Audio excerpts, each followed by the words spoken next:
the Gucci store. There is graffiti absolutely everywhere. Some of it, most of it, we actually can't even show you. All the stores are boarded up. There are barricades on the street. All the streets are also closed to traffic.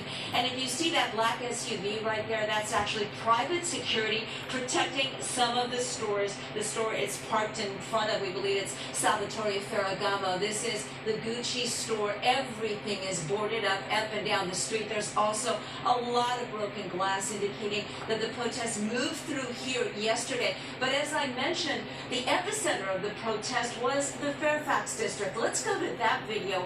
It was yet another day of unrest in Los Angeles that continued long into the night, curfew and all. In LA, the Fairfax district, the center of what had been a peaceful protest, and that's important to note.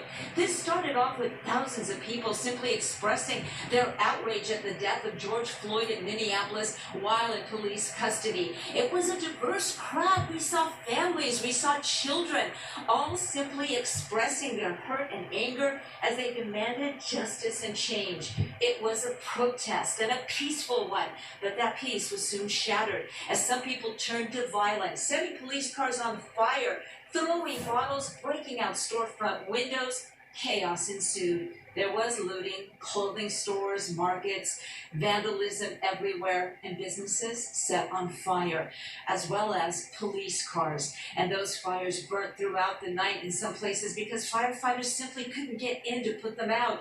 Curfews were ordered, LA, West Hollywood, Beverly Hills, and more. The National Guard finally called in as a state of emergency here was declared, and those peaceful protesters, most of them simply went home, the message marred by the violence last night. But back here live, this is the Gucci store, private security again up and down the street. You're seeing one of the broken, shattered windows. Everything is boarded up, and this message throughout: justice, justice for George Floyd. We're going to continue heading east to assess that now that it's daylight, exactly what has happened to our city, to our cities. Reporting live, I'm Gigi Gracia. We'll send it back to you. It is heartbreaking. All right, Gigi, we will continue to take a look at all the unrest that happened overnight.